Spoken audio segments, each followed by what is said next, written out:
मैं हूं मोहन शेख और आप देख रहे हैं मुमरा टाइम।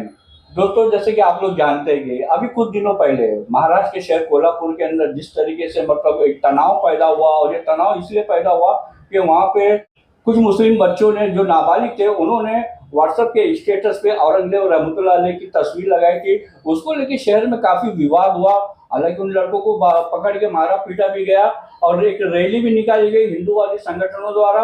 और वो रैली जो है, तो उस रैली ने हिंसक रूप भी धारण कर लिया था, जिसकी वजह से पुलिस को लाठीचार्ज करनी पड़ी।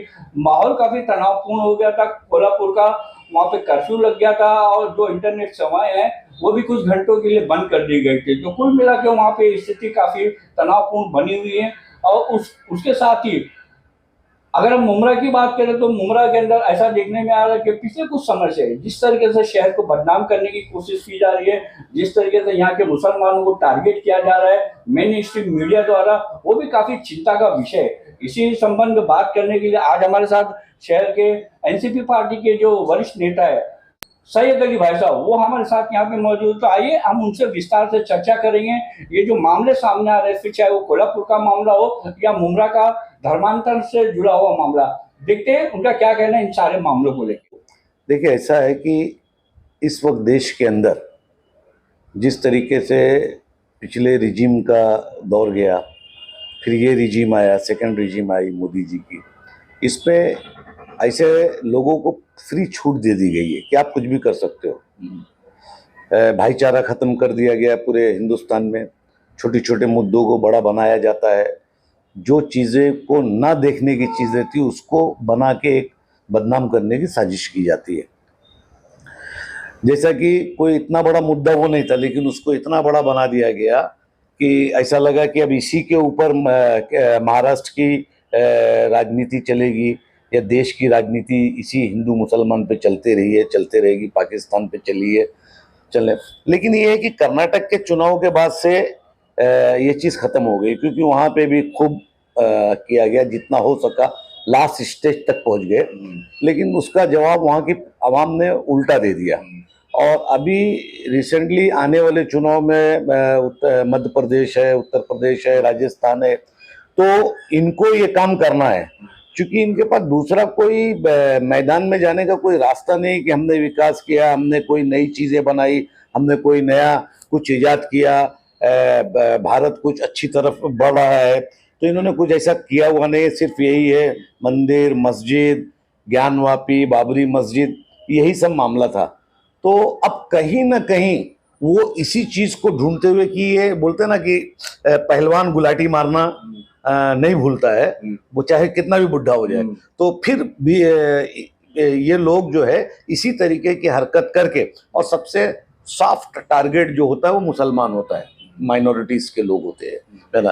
कहीं क्रिश्चियन पे हमला कर देते हैं, कहीं मतलब माइनॉरिटी जो सबसे बड़ी हम है इस मुल्क के अंदर, तो हमारे ऊपर कहीं ना कहीं वो कर दिया जाता है। तो ये माहौल अभी चलेगा, मतलब ये माहौल अभी कुछ दिन और गर्म और चलेगा जब तक, मैं तो ये बता रहा हूँ, मैं बोल रहा हूँ कि जिस तरीके से लोग देख रहे हैं, मुल्क देख रहा है, पूरे देश के देशवासी देख रहे हैं, हिंदू मुसलमान नहीं देख रहा है, देशवासी देख रहे हैं, वो देशवासी कहीं ना कहीं इसका जवाब अब देंगे वोट की शक्ल। भाई साहब, आप कह रहे हैं कि ये माहौल कुछ दिन तक और ऐसे ही बना रहेगा।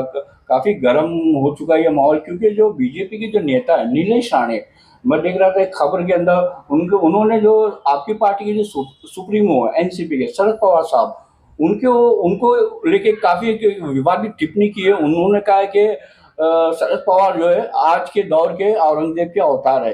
तो उसको लेके आपकी पार्टी में काफी आक्रोश है। आप लोगों ने शायद आज मोर्चा वगैरह भी निकाला था। तो जिस तरीके से बीजेपी आक्रामक हो रही है, मतलब, तो क्या लगता है ये उनकी बौखलाहट है? जिस तरीके से शरद पवार को औरंगजेब की तुलना शरद पवार से की जा रही है, उन्हें उनका अवतार बताया जा रहा है, इस मामले को कैसे देखते हैं आप? देखिए, ऐसा है कि शरद पवार साहब बहुत बड़े लीडर है, बहुत बड़े लीडर है देश के। उनकी सोच, उनके विचार, उनकी सोच तक पहुंचना, ये नीलेश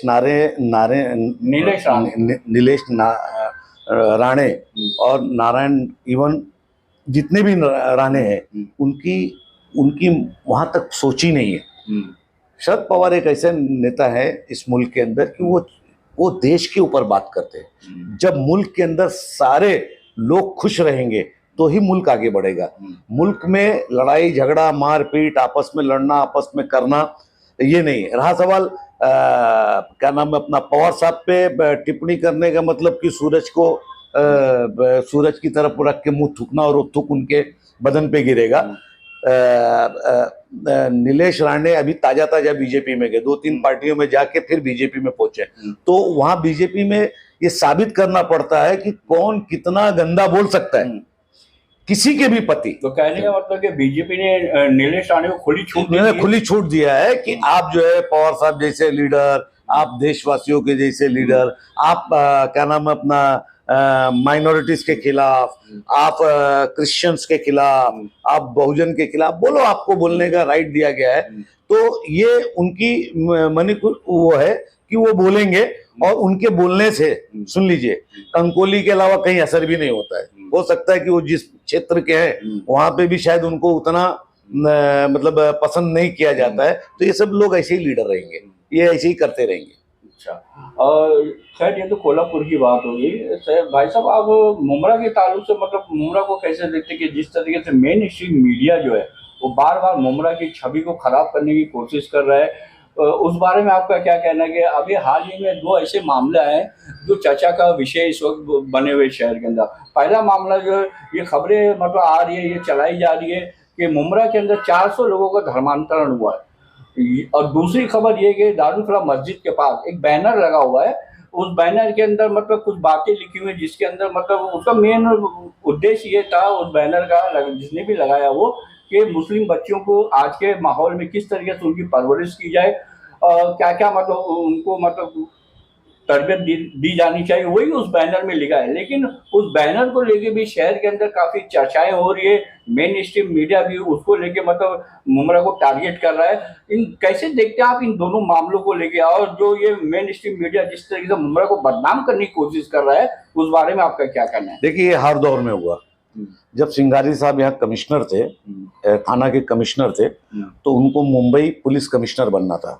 तो उन्होंने सेब बेचने वाले कश्मीरियों को पकड़ा, घोड़बंदर में दिखाया, पकड़ा और उनको अरेस्ट किया और पूरे मीडिया में हाइप हुआ कि मुमरा से जो है कश्मीरी आतंकवादी पकड़े गए।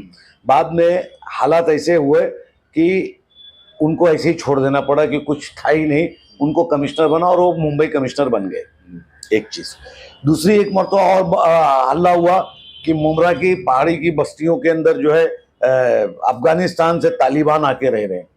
तो वो कौन लोग थे? वो चश्मा बेचने वाले घुमतू जात के जो ये कम्युनिटी के रशीद कंपाउंड वगैरह वगैरह में, अम्बी वली कल्याण वगैरह में रहते हैं घुमती जात के, है ना, वो लोग थे। तो जब जब मौका मिला है, मैं तो ये बोलूंगा कि कम्युनल मीडिया जो ढूंढते रहते हैं, यही सब खोदते रहते हैं दिन। आज की तारीख में गोदी मीडिया, जैसा गोदी मीडिया जिसको कहा जाता है, वो जो खोदते रहते, तो वो जो है मौका जब भी पाएंगे तो हम मुमरा को टारगेट करेंगे। अब जिस तरीके से 400 धर्मांतरण की बात हुई है, तो शायद अवार्ड साहब ने भी इस पे बयान दिया, उन्होंने प्रेस कॉन्फ्रेंस लेके दिया कि तुम 3 साबित करो, है ना, मैं राजीनामा देने को तैयार हूँ। तो मैं भी ये कह रहा हूँ कि शहर के जिम्मेदार और जिम्मेदार घराने के हैसियत से उस गोदी मीडिया को मैं चैलेंज करता हूँ कि वो हमारे शहर में आ जाएं, हमारे शहर में हिंदू मुसलमानों के बीच में घूमें, उनके पास जाएं, और अगर 3, 4, 5 भी धर्मांतरण अगर इस शहर में हुआ है, ये किया है, ये बलजोरी से किया है, तो मैं जो आज तक मतलब मैं राजनीति से संन्यास ले लूंगा। हमारे शहर में ऐसी कोई बात ही नहीं है। यहाँ पे जितने लोग जैसे भी है, जो कम्युनिटीज के, वो बड़े सुकून से रहते हैं। लेकिन मुमरा चूंकि बेसिकली आबादी माइनॉरिटीज की ज्यादा बड़ी है, इसके लिए अब इसको और गोदी मीडिया का काम रहा है कि जहाँ जहाँ माइनॉरिटीज की बेल्ट रहती है वहाँ पे वो कुछ ना कुछ नया प्रैक्टिकल करते हैं। इसमें कोई बोलने की बात नहीं। अब आप देख लीजिए मीरा रोड में कितना गंदा वाकया हुआ कि एक औरत के साथ लिव रिलेशन में रहता था जो आदमी, उसने उसको कत्ल किया, कत्ल करने के बाद उसको कुकर में पकाया और उसकी बोटियों को ले जाके कुत्तों को खिला रहा था। इसको क्या बोलेंगे हम? हिंदू बोलेंगे। अगर इसमें एक नाम खाली मुसलमान का रहता था वो दो में से, तो अब तक तो सारी गोदी मीडिया पूरे हिंदुस्तान में मोइन भाई हंगामा बर्पा कर देते थे और ये ऐसा साबित करते थे कि पूरी मुस्लिम की सोच यही है। जबकि मैं बार बार बोलता हूं, और इस देश का ऐसा नहीं, इस देश का हमारा अच्छा हिंदू, अच्छा मुसलमान, अच्छे लोग जो मुल्क के लिए सोचते, वो ये जानते हैं कि ये एक बीमारी होती, मनोवृत्ति होती है, जहनी तौर पे बीमार होता है आदमी जो ये हरकतें करता है, फिर उसको धर्म से नहीं जोड़ा जाता है, वो उसके गुनाह से जोड़ा जाता है। उसको आप फांसी लगाइए, तुरंत के तुरंत फांसी लगाइए। अब देखिए जो महाराष्ट्र की एक बच्ची थी जिसको आफ्ताब नाम के वो शख्स ने जो है लिव एंड रिलेशन दिल्ली में रहते थे, उसके अंदर वो लड़के पारसी था, उसका नाम खाली आफ्ताब मिल गया था। कितना चीख पुकार, ऐसा लग रहा था कि अभी रात में ये चीखते चीखते मर जाएंगे, अटैक आ जाएगा इनको। तो ये अभी फिलहाल इनको आखिरी रिटायरमेंट का पीरियड आ रहा है सबका, तो अभी ये सब करते रहेंगे और देश को सिवाय गुमराह के अलावा कोई अच्छी डिबेट नहीं करेंगे।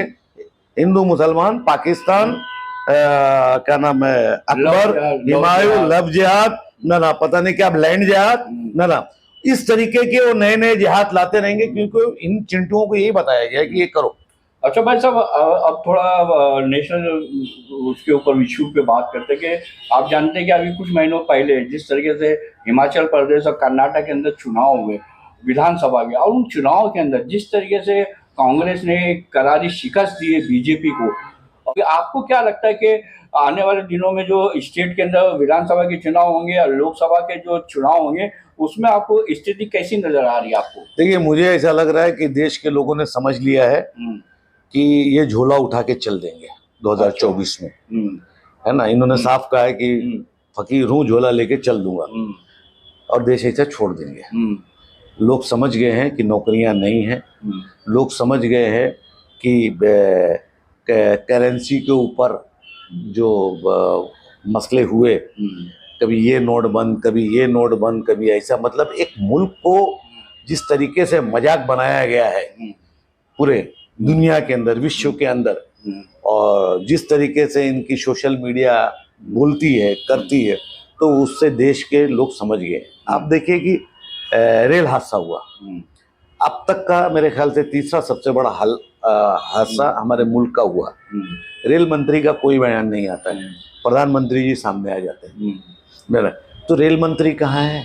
जिस शोबे का जो जिम्मेदार है उसको जवाब देना चाहिए।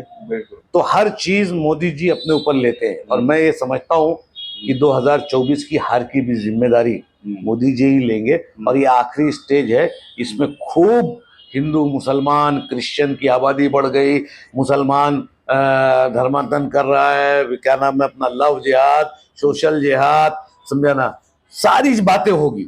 लेकिन मैं ये बात बोल रहा हूँ कि लोगों को थोड़ा अपने, हम सब लोगों को ये बोल रहे हैं कि संयम रखिए, दूध का दूध, पानी का पानी हो जाएगा। और 2024 में अब बीजेपी नहीं टिक पाएगी, और बीजेपी का हाल वही होगा जिस तरीके से अदर्स पार्टी का जो हुआ ना, विश्व की सबसे बड़ी पार्टी तो विश्व की सबसे खराब पार्टी बनेगी, क्योंकि दुनिया देख रही है कि वो क्या कर रहे हैं। आपकी गोदी मीडिया बोल रही है ना, लेकिन उसके अलावा अच्छे लोग भी तो बोलते हैं। तो दोस्तों, ये थे एनसीपी के वरिष्ठ नेता सैयद अली भाई साहब। इनसे हमने नेशनल इशू की भी बात की, और बात की महाराष्ट्र के अंदर जो कोल्हापुर शहर के अंदर जो तनाव पैदा हुआ था उसको लेके भी हमने उनसे सवाल किए। और उसके साथ ही जिस तरीके से नेशनल मीडिया जो है मुमरा शहर को बदनाम करने के लिए लगातार उसकी तरफ से जो प्रयास किए जा रहे, उसके ऊपर भी हमने सवाल किए भाई साहब से, और उन्होंने हमारे सभी सवालों का बड़ा ही सटीक तरीके से मतलब जवाब दिया। और हम उम्मीद करते हैं कि ये इंटरव्यू आपको जरूर पसंद आएगा। तो इसी तरह की खबरों से जुड़े रहने के लिए देखते रहिए मुमरा टाइम। तो दोस्तों, फिर मुलाकात होगी एक नई खबर के साथ, तब तक अपना ख्याल रखें, सुरक्षित रहें। जय हिंद, अल्लाह हाफिज।